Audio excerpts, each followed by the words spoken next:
আসসালামু আলাইকুম। শেখ হাসিনা সহ ৩০ জনের বিরুদ্ধে গ্রেপ্তারি পরোয়ানা বিভিন্ন বাহিনী প্রধানদের কাছে পাঠানো হয়েছে।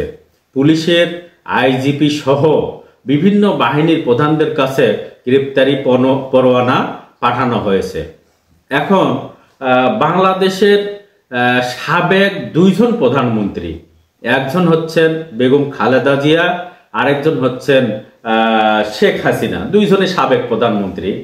দেখেন একই দিনের ঘটনা, আজকেরই ঘটনা। দেখেন একজনের বিরুদ্ধে গ্রেপ্তারি পরোয়ানা, আর এই পরোয়ানা বিভিন্ন বাহিনীর প্রধানদের কাছে পাঠানো হচ্ছে।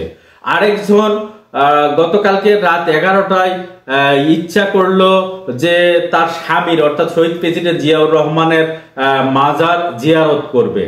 সঙ্গে সঙ্গে দলের নেতাকর্মীরা প্রশাসনের সহযোগিতায় তাকে শহীদ প্রেসিডেন্ট জিয়াউর রহমানের মাজারে নিয়ে গেল এবং সেখানে পুলিশেরা প্রোটেকশন দিয়ে দলের বিভিন্ন নেতাকর্মীরা সেখানে থাকে, সে শহীদ প্রেসিডেন্ট জিয়াউর রহমানের মাজার জিয়ারত করলো। তাহলে ২ জনই প্রধানমন্ত্রী, একজনকে পুলিশ প্রোটেকশন দিচ্ছে যে তার যেন কোনো ক্ষতি না হয়, আবার আরেকজন প্রধানমন্ত্রী শেখ হাসিনাকে গ্রেপ্তার করার জন্য এখানে ওয়ারেন্ট জারি করা হয়েছে, অর্থাৎ গ্রেপ্তারি পরোয়ানা জারি করা হয়েছে। এবং সেটা শুধু পুলিশ না, বাংলাদেশের যত নিরাপত্তা বাহিনী আছে অর্থাৎ 12টি বাহিনীর কাছে তাদের কাছে শেখ হাসিনার যে গ্রেপ্তারি পরোয়ানা এটা পাঠিয়ে দেওয়া হয়েছে। তাহলে ২ জনেই প্রধানমন্ত্রী, একজনকে সম্মানিত করা হচ্ছে, আরেকজনকে অসম্মানিত করা হচ্ছে।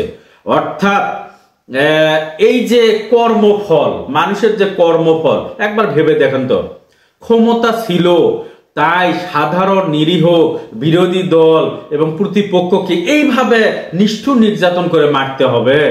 দেখেন সময় কিন্তু সবসময় সমান যায় না।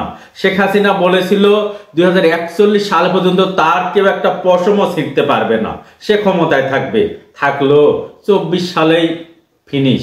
অথচ খালেদা জিয়া বারবার আবেদন করেছিল যে বিদেশে চিকিৎসার জন্য অনুমতি দেওয়া হোক, অনুমতি দেয়নি। অথচ খালেদা জিয়া আজ মুক্ত, সে যখন যেটা ইচ্ছা করছে সেটা। রাত 11টা ইচ্ছা করলো যে আমি স্বামীর কবর জিয়ারত করব, সঙ্গে সঙ্গে ব্যবস্থা হয়ে গেল। আর অথচ যিনি দাপটের সঙ্গে বলেছিল যে 41 সালের আগে আমাকে কেউ হটাতে পারবে না, আমি থাকবো, আমি আছি, আমার বিকল্প কেউ নেই, শেখ হাসিনার বিকল্প কেউ নেই, তাকে আজ পুলিশ খুঁজছে।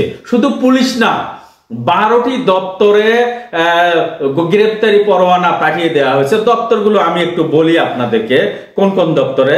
প্রথমে পাঠিয়ে দেওয়া হয়েছে পুলিশের মহাপরিদর্শক আইজিপির কাছে, এরপরে চিফ অফ আর্মি স্টাফের কাছে পাঠানো হয়েছে, এরপরে চিফ অফ জেনারেল স্টাফের কাছে পাঠানো হয়েছে, এরপরে অ্যাডজুটেন্ট জেনারেল আর্মি হেডকোয়ার্টারে গ্রেপ্তারি পরোয়ানা পাঠানো হয়েছে,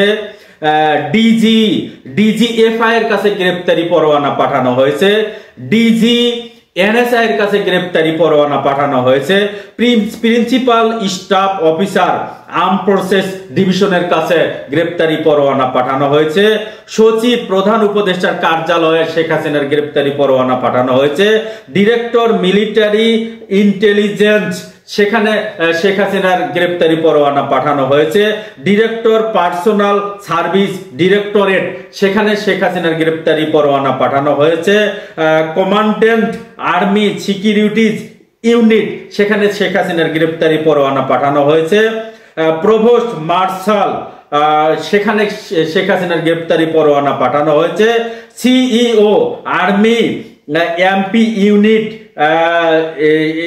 এখানে শেখ হাসিনার গ্রেপ্তারি পরোয়ানা পাঠানো হয়েছে।